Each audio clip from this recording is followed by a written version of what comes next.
Hey sis, how high is your fence? How high is your fence? Oh, you don't know what I'm talking about? Okay, so what you do is you hit that subscription button and let this conversation get started because we need to have this conversation. Okay, thanks. I gotta have you, oh Lord, I gotta have you. Hi family, how you all doing today? Welcome back to my channel. I am your girl, Unravel Miata. I'm just super high because your new independence is like 2 days away. Anyhow, we're gonna get straight to the point. Today we're talking about relationships, and there's this thing that's going around, sis, and we have to just get each other together. Okay, we're gonna get snatched together. Okay, so initially I asked a question. I said, how high is your fence? I'm asking how high is our fence because a lot of us have our fences all the way down. I mean, our fences is so low that people just jumping in and out of our yards. You know what I'm saying? They're not even asking for permission. They're just jumping into the yards, playing with your flower, playing with your grass, picking up your pepper, your yabas, your onions, your vegetable in your yard, and without any permission from you. That's not how it works. Okay, so let me reverse so I can make sense of what I'm trying to say here. Okay, so there was a scenario where I was watching a show, a Steve Harvey show, and there was this young lady who said that she fell for her Lyft driver. Cool, no judgment, girl, you do you. Anyway, so the Lyft driver who normally picks her up, they hit it off. They started talking back and forth to the point where she was getting free rides, honey. She was getting free rides to wherever she was going, and the Lyft driver would bring her back home charge free. But now you know that a lot of men, especially if they're not saved, honey, if these men out here are not saved, they don't know the Lord. They don't do anything for free. Nothing is for free with these men out here, so don't get it twisted. Anyhow, but shorty slipped. She confessed and she said she messed up, and then she had intercourse with the guy, with this young man, the Lyft driver. However, and they have been, you know, fornicating for a while now. So now she's in a place where she wants for the guy to court her. She wants the guy to court her and for them to actually start dating in a respectable way. But hold up, sis. We all been there, done that. So again, this is not a point, disclaimer, it's not the point to judge, point fingers or anything. But why should I buy the cow when I can get the milk for free? Just a question. Many of us in the dating scene, if you're single, you know, you're dating, we tend to make it really easy for these men. Understand that you are a good thing. You are a jewel. You bring something to the table. You are an addition. You are that favor that a man receives when he starts courting you, when you get married to him. You are an asset. You're not a liability. Point blank, period. And if you're educated, you're smart, you got amazing personality, those are just like icing on a cake. Like, it made the cake just sweeter and sweeter. We have to be able to allow the man to walk the dog. I don't like dogs, but I'm using this example just because.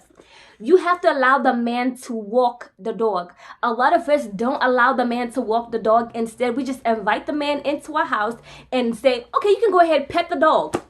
Go ahead, feed the dog. He's not there yet.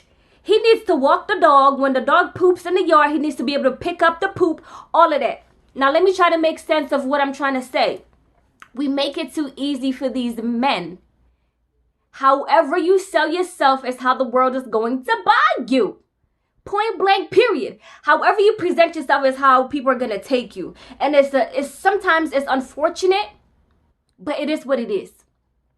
So when we learn to place value on ourselves in the same manner, that man that you're courting, that you want to date, that you want him to take you seriously, is going to do that same thing. But if you don't have the mentality, if you don't understand that you got something good and you are bringing something to the table, you're going to sell yourself short a lot of the time. And that man is not going to work hard for you at all. Because the minute a man knows that you want him, in his head, he's like, okay, I'm going to chill. I'm going to let her be the chaser. No way, no how. You better put on your sneakers, homeboy. Get your batu in your water and begin to run this race. Every man has the potential of working hard for you. Do not believe the lies that people like to say, and society likes to say, oh, it's 50-50. A man will work for anything that he wants. If a man sees something in you, he's going to work hard to get you. No matter how long it takes, no matter how tough it is, he is going to get you. That's what they do. They are chasers. So don't ever for a second think, oh, maybe I'm bluffing too much, I'm making too much nyanga. There's a difference. There's a level of nyanganess. There's a level of style. They make style, but they make style too much. You understand? But even when they make this style, sorry, I'm talking Creole. Even when you're making style, even when you're like, you acted cute.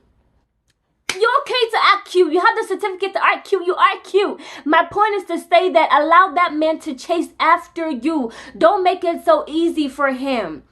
I had this conversation last week when I posted that video about Joseph waiting until Mary had Jesus for him to actually have sex with her, and that was his wife to be. So I don't understand why we like to rush into things in this society thinking if I don't give it up, he might leave me. Bye. The door is out there, okay? Unless we're married.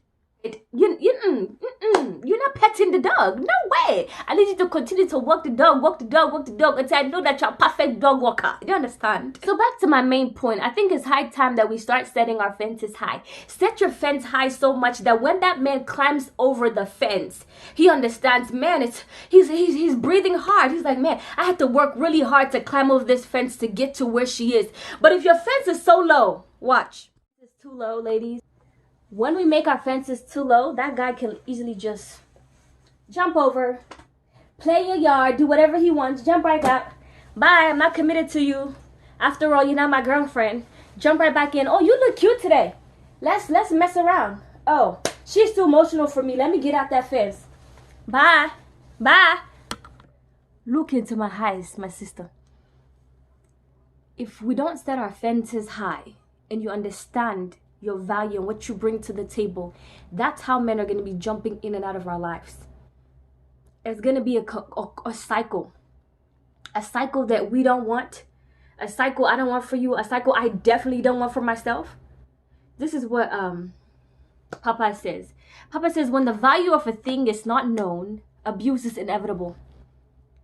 When people don't know the value of something, they can abuse it any way they want to. You haven't told me, you haven't set any standards for me to follow. Your fences are not that high. You don't have self-respect. Why should I buy the car when I can get the milk for free? Anybody want to answer those questions? Anybody? You? How about you? Me? Don't ask me such nonsense question. So when the fence is high, there's a tendency for that man to stay. There's a tendency for him to say, you know what, I work hard to get where I am. I had to break down her fences. I worked hard, like I had to court her, I had to chase her. I see value in her, therefore I'm going to treat her like the queen she is. I'm going to respect and honor her. I'm going to feed her with the word of God. I'm going to shelter her as he is supposed to. I hope I'm making sense. I hope my English is correct. This time, I don't think English left me around on the road. The English stayed with me from the beginning to the end. But that's all, ladies. I just wanted to share this with you all. And I trust that your week is going good. If you're new to my channel, please make sure you subscribe to my channel. It's free, guys. You don't have to pay money to subscribe to my channel. It's free. Like, free. I know they said nothing is free in this life. When you subscribe to Unrival Miata channel, it's free. God will bless you. God will add to you. God will multiply you. God will elevate you. God will... oh, English, give me. God will raise you. He will raise you. Anyway, thank you guys so much for listening. Until next time, you have an arrival day. And I pray that, we raise our fences. How high is your fences? Let me know. Bye, guys.